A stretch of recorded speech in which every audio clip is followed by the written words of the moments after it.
Bonjour, j'espère que tu vas bien. Nous sommes lundi 11 mai. Je te présente tout de suite le programme de ce jour. On va démarrer avec les rituels, avec une petite nouveauté dans les rituels. Ensuite, on poursuivra avec l'étude d'un nouveau son. On continuera le travail sur les quadrillages. On fera un peu de production écrite, un peu de grammaire et je te proposerai les devoirs pour demain. Voilà, donc on démarre tout de suite. Prends ton cahier et écris la date, lundi 11 mai. Je la montre, donc fais pause si tu n'es pas prêt.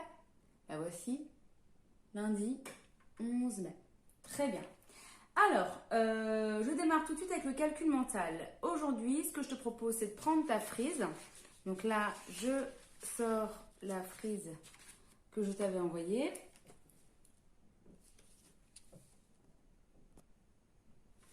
La voici.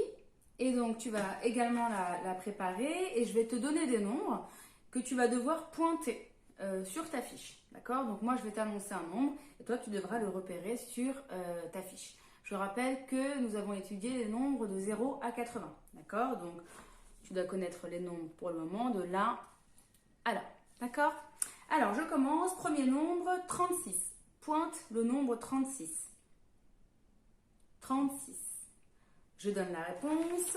Voici le nombre 36. Il est là.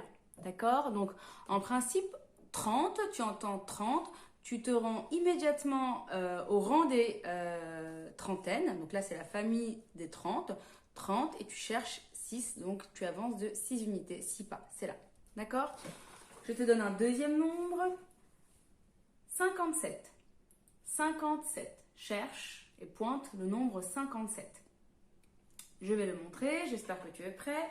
Fais pause autrement. Donc 57, je cherche directement à la famille des 50. Donc là, donc cinquième dizaine, 50. Et là, je vais jusqu'à 7. Donc 57. Le voici. D'accord? Très bien, je continue. Cherche et pointe le nombre 21. 21. Je donne la réponse. Famille des 20, ici 21, le voici. C'est le premier, 20 et une unité. Je continue, pointe le nombre 45, 45. Je vais montrer 45. Je cherche la famille des 40 qui est ici et je me rends à 45. 5 unités après 40. D'accord? 41, 42, 43, 44, 45. Et enfin, dernier nombre. Cherche et trouve le nombre 77. 77. Je montre, fais pause si tu n'es pas prêt. Attention, ne t'arrête pas ici, mais ici, 60 et 17. Donc 70. 77. Voici le nombre. Voilà. Deuxième exercice de calcul mental. Je vais te proposer des calculs qui s'appuient sur le double des nombres. D'accord? Prends ton ardoise et ton feutre. Je commence.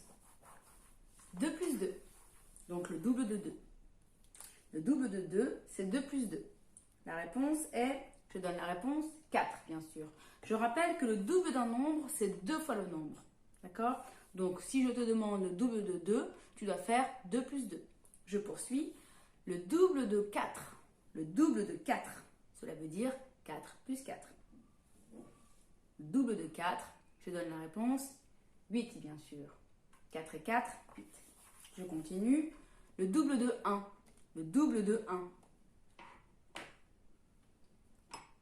Je donne la réponse. 2 bien sûr. Plus dur maintenant. Le double de 7. Le double de 7, ça veut dire 7 et 7. Je donne la réponse, 14 bien sûr. Et enfin, le double de 9. Le double de 9, cela veut dire 9 et 9. Je donne la réponse, 18 bien sûr. Alors, voilà pour les doubles. Jusqu'à présent, nous avions appris les doubles des nombres de 0 à 5. Pour demain, je t'inviterai tout à l'heure, durant les devoirs, à apprendre la suite des tables des doubles, d'accord? À compléter et à apprendre la table des doubles, d'accord? De 0 à 10. Terminé avec le calcul mental, je poursuis tout de suite avec un nouvel exercice, avant de passer à la dictée, un nouvel exercice de rituel que l'on va faire chaque matin cette semaine, qui s'appuie sur la compréhension de petits textes que je vais te lire et où il faudra que tu positionnes certains personnages. Donc je t'ai envoyé une petite maison comme ça, en noir et blanc, bon, moi je l'ai en couleur, une maison comme ça, dans laquelle tu repères plusieurs lieux, plusieurs espaces. Ici le grenier, la chambre à coucher, la salle de bain, la salle à manger, la cuisine et le garage. D'accord? Je t'ai également envoyé des petits personnages, donc qu'il faut découper. Un petit chien, une petite fille qui s'appelle Marie, un petit garçon qui s'appelle Pierre, une maman, un papa et un petit chien qui s'appelle Tigrou. D'accord? Donc, je vais te lire des textes. Toi, tu devras écouter ce texte et positionner les personnages aux bons endroits. Donc, tu devras, à partir de ce que tu auras compris de texte, positionner les personnages aux bons endroits. Tu vas voir, tu vas comprendre lorsque je vais te lire le texte. Prépare ta maison et tes petits personnages. Je commence. C'est un problème, en fait, un petit problème. Donc, problème numéro 1. Écoute bien. Papa fait la vaisselle. Maman prend son bain. Je le fais en même temps que toi, comme ça tu verras après. Pierre fait ses devoirs sur son lit. Le chien dort dans la voiture. Tigrou n'est pas au rez-de-chaussée. Je répète le problème. Papa fait la vaisselle. Maman prend son bain. Pierre, qui est le petit garçon, fait ses devoirs sur son lit. Il n'y a qu'une chambre à coucher. Le chien dort dans la voiture. Tigrou, donc le petit chat, n'est pas au rez-de-chaussée.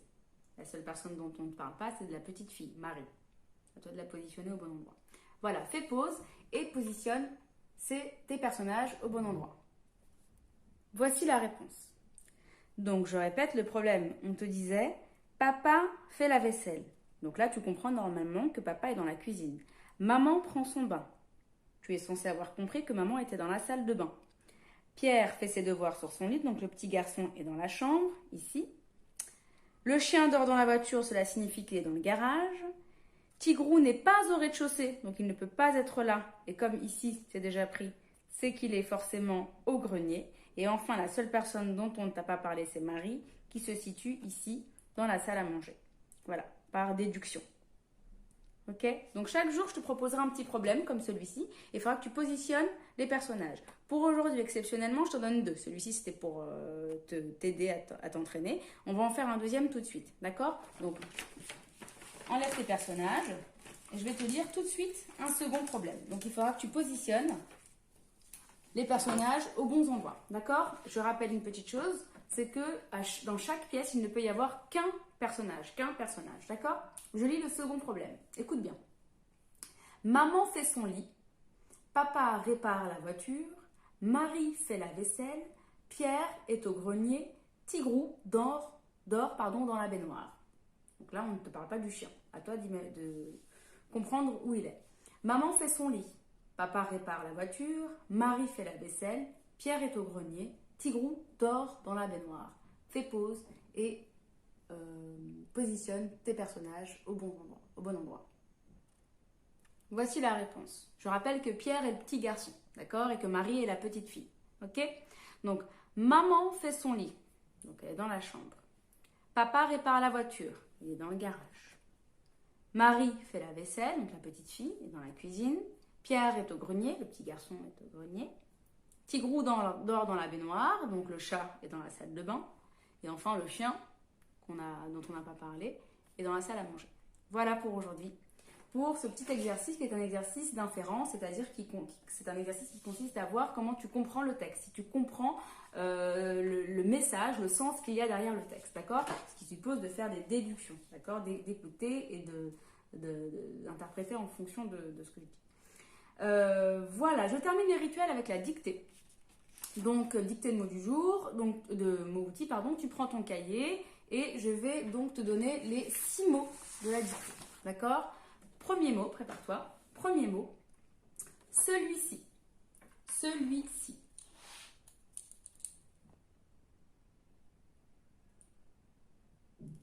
Deuxième mot, plus loin, 10. 10.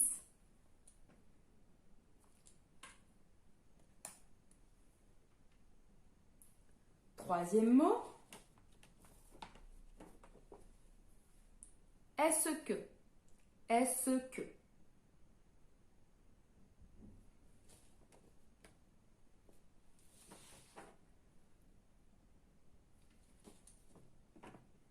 Quatrième mot, parce que, parce que. Cinquième mot, aussi, aussi. Tu fais pause à chaque fois. Hein. Et sixième mot, 20. 20. Je vais te redonner tous les mots. D'accord? Fais pause à chaque fois si tu as besoin de temps pour écrire. Celui-ci. 10. Plus loin. Est-ce que? Ensuite, parce que. Cinquième mot, aussi. Et sixième mot, 20. D'accord? Voilà. Relis-toi, essaie de vérifier tes erreurs et je t'invite à regarder ta liste de mots-outils pour repérer tes erreurs. D'accord? Tu te corriges toi-même, tu prends ta liste de mots-outils, tu recherches et tu essaies de voir quelles ont été tes erreurs. D'accord? C'est comme ça que tu vas apprendre aussi en te corrigeant. D'accord? Très bien. Alors, terminé avec les rituels, j'enchaîne tout de suite avec la découverte d'un nouveau son. Donc, nous sommes lundi et nous allons découvrir un nouveau son. Un son dont on a déjà un petit peu parlé et qu'on va aujourd'hui apprendre de manière plus formelle. Donc, je vais te lire un texte. Tu écoutes et tu vas me dire, enfin, tu vas dire à voix haute ensuite le son qui revient.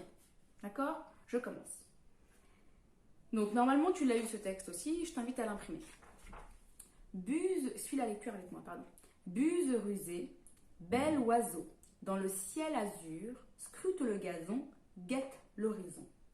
Et telle une fusée, s'abat sur la musaraigne qui, sortie de sa maison, musardait sur la pelouse. Alors, il y a un son qui revient là, que tu as dû entendre régulièrement. Quel est ce son? Bravo, c'est le son Z. Le son Z. On en a un peu parlé la semaine dernière, donc le son Z te conduit à faire un son qui ressemble à celui du bourdonnement des abeilles. D'accord?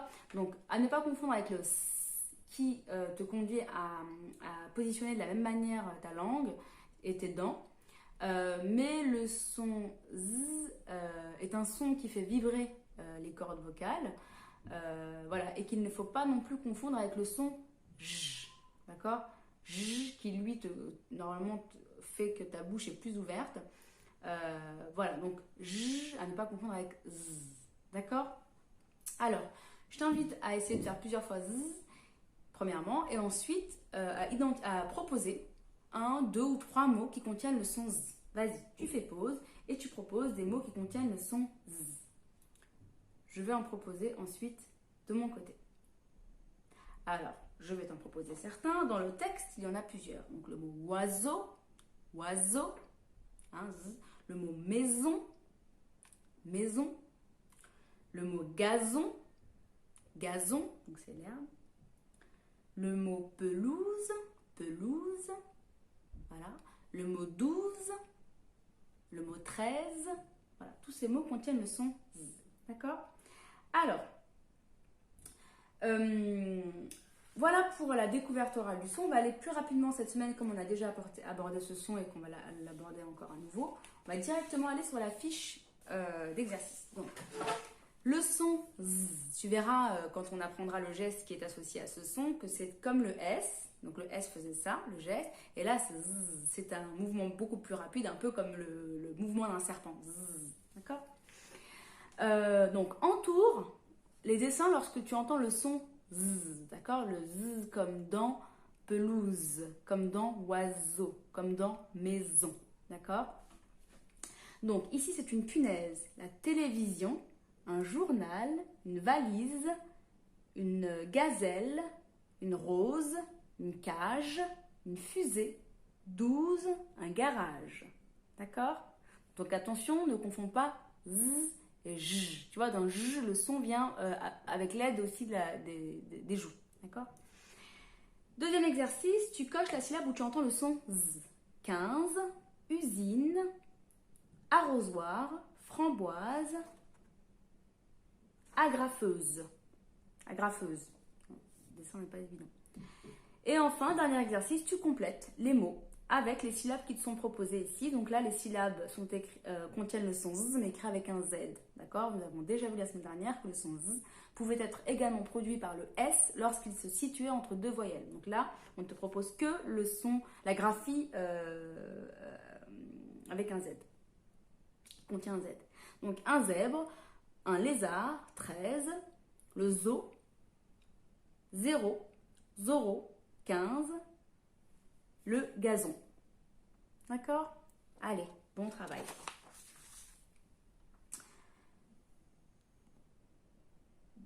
Bravo pour ton travail. On enchaîne avec les mathématiques. Donc on va poursuivre sur la notion, sur l'outil que l'on appelle le quadrillage. D'accord? Donc prends le quadrillage que je t'ai envoyé, celui qui est non codé, celui où on ne voit rien. D'accord? Donc je rappelle que ça c'est un quadrillage, que c'est constitué de cases, donc les cases que tu vois à l'intérieur. Donc là c'est un grand quadrillage et qu'il peut être lu, les cases peuvent être lues ou suivies, soit de façon horizontale, soit verticale. Donc ce quadrillage contient des lignes, d'accord? Ok, c'est les traits horizontaux et des colonnes. Donc c'est les traits verticaux. D'accord? Ok, donc colonne c'est ce qui est à l'intérieur et les traits, les lignes c'est ce qui est sur le côté. D'accord? Alors je vais faire un point et je vais te demander de le reproduire sur ton quadrillage. D'accord? Je commence. Voilà le point à reproduire. Observe bien et essaie de le reproduire. Fais pause. Alors, je donne la réponse. Normalement, là, tu as constaté que le point n'était pas à l'intérieur d'une case, mais sur un nœud. Tu te souviens? Nous avons vu que l'on pouvait se déplacer soit de case en case, donc à l'intérieur du quadrillage, ou alors en s'appuyant sur les nœuds. D'accord? Donc là, j'ai effectué un point sur un nœud. Donc, comment tu fais? Tu comptes les nœuds, 1, 2, 3, et là, 1, 2, 3, 4. D'accord? Donc, attention sur un nœud. Ok? J'en fais un autre.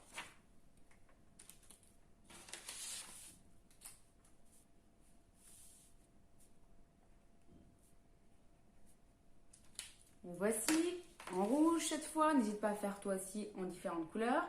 Regarde-le, il est là. D'accord? Fais pause pour essayer de le reproduire. Regarde bien, il est sur un nœud, lui aussi. Alors, je donne la réponse. Donc, on peut soit commencer à compter d'ici, à se repérer à partir d'ici, ou alors commencer par là. D'accord? Donc, partons du principe que l'on démarre ici. Donc, nœud, je compte ici. Donc, 1, 2, 3, 4, 5, 6, 7, 8, 9, 10. Et après, je descends. 1, 2, 3, 4, 5, 6, 7. D'accord? Là, tu vois bien, je me suis déplacée sur les nœuds. Ou alors, si tu commences d'abord à descendre, puis après à avancer sur les lignes, tu peux. 1, 2, 3, 4, 5, 6, 7. Ensuite, 1, 2, 3, 4, 5, 6, 7, 8, 9, 10. Je ne vais pas compter la même chose là, je crois. 1, 2, 3, 4, 5, 6, 7, 8, 9, 10. Donc, c'est la première fois que je m'étais trompée. D'accord? Tu vois? Il faut bien compter. Comme tu le constates, c'est pas facile. Bon, surtout que moi, je l'ai fait à l'envers. C'est pas facile de se repérer lorsque le quadrillage est grand. Donc, comme la dernière fois, nous allons coder les lignes horizontales et verticales pour faciliter le repérage. D'accord? Donc, je vais te montrer ce que cela donne. Si tu prends le quadrillage que je t'ai envoyé, voilà, tu constates que cette fois-ci, le codage a été effectué sur les nœuds et pas sur les cases. Donc, nous avons ici établi un codage sur les lignes. Donc 1, 2, 3, 4, 5, 6, 7, 8, 9, 10. Et là, A, B, C, D, E, F, G, H, I, J. D'accord? Donc dans ce cas-là, dans cet exemple-là, la première case ne compte pas. D'accord? Ok? Donc sur ce quadrillage maintenant, je vais positionner des nœuds que tu vas devoir positionner à ton tour, reproduire à ton tour, mais tu verras, ce sera plus simple. Donc je reprends mon petit bleu et je fais un point ici, donc sur un nœud. Regarde et reproduis ce point. Observe bien le code de ce nœud, quelle lettre, quel chiffre, et reproduis-le sur ton propre quadrillage codé. Je donne la réponse, donc le nœud est F4. Tu vois, même pour moi qui suis à l'envers, c'est plus simple. Tu vois, F4. D'accord? Très bien. Deuxième nœud, cette fois-ci en rouge.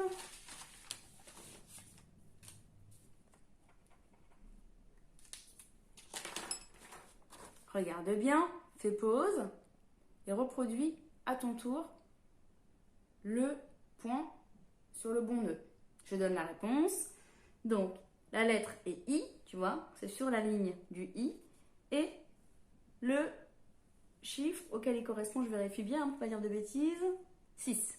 D'accord? Donc, I, 6. D'accord? Bravo. Alors, maintenant qu'on s'est exercé et qu'on a découvert ensemble la notion, tu vas faire cette fiche d'exercice tout seul. D'accord? Donc, je vais t'expliquer les 3 exercices. Premier exercice, ici, pour décorer la salle de bain, maman a collé des fleurs sur le carrelage. Écris dans les parenthèses le code des nœuds où elle a collé les fleurs. Donc, comme la semaine dernière, tu vas devoir donner le code qui correspond à ces fleurs. Simplement, cette fois-ci, ce ne sera pas un code qui correspond à des cases, mais à des nœuds. D'accord? Donc, au croisement de lignes. Ok? Intersection de lignes. Donc, ici, première fleur, c'est celle-là. Donc, je vais te donner la réponse. Hein. Regarde bien cette fleur. Donc, c'est la fleur. Attention, elle se ressemble. Donc, ça risque d'être un peu compliqué. Donc, centre noir, pétale blanche. D'accord? Donc, ici, B1. D'accord? B1. Donc, ici, tu noteras B et là 1. D'accord? Je te laisse faire les autres. Regarde bien, les fleurs, elles sont différentes. Hein. Deuxième exercice, dessine d'autres fleurs sur les nœuds dont voici les codes. D'accord? Donc là, on te propose des codes. On te donne des codes et on te propose de dessiner d'autres fleurs. Des fleurs à ton goût. Des fleurs différentes. Tu peux faire des fleurs avec des pétales de couleurs, des fleurs avec du noir et du blanc et des couleurs. Tu peux faire des fleurs avec 2-3 pétales ou des fleurs un peu comme si c'était des roses ou des tulipes. Donc tu fais les fleurs de ton choix. Voilà, donc c'est toi qui décides du type de fleurs à condition que tu respectes ce code. Donc une fleur sur C5, une fleur sur B8, une fleur sur D1, une fleur sur F5, une fleur sur G6. D'accord? Sur ce tableau-là. Ok? Et enfin, dernier exercice, place et relie les points suivants dans l'ordre et tu découvriras le jouet avec lequel Léo joue dans sa baignoire. Donc là, on te donne à l'inverse des codes. Ici. Pardon. Et tu devras, toi, établir les points qui correspondent à ces codes. Donc, premier point, E5. Donc, tu cherches E, E5. Tu fais un petit point ici, etc. Donc, tu fais tous les points. Et enfin, tu relis les points les uns aux autres, mais en respectant l'ordre. D'accord? En fonction du premier point que tu as fait. Donc, tu relieras d'abord ce point-là à ce point-là, puis ce point-là à ce point-là, puis ce point-là à ce point-là, etc. Et à la fin, tu obtiendras un dessin qui est le dessin avec lequel joue Léo dans son bain. D'accord? J'espère que c'est clair. D'accord? Donc d'abord tu fais les points, ensuite tu relis les points entre eux en suivant l'ordre dans lequel tu les as trouvés. Ok? Très bien. Voilà, bon travail, bon courage.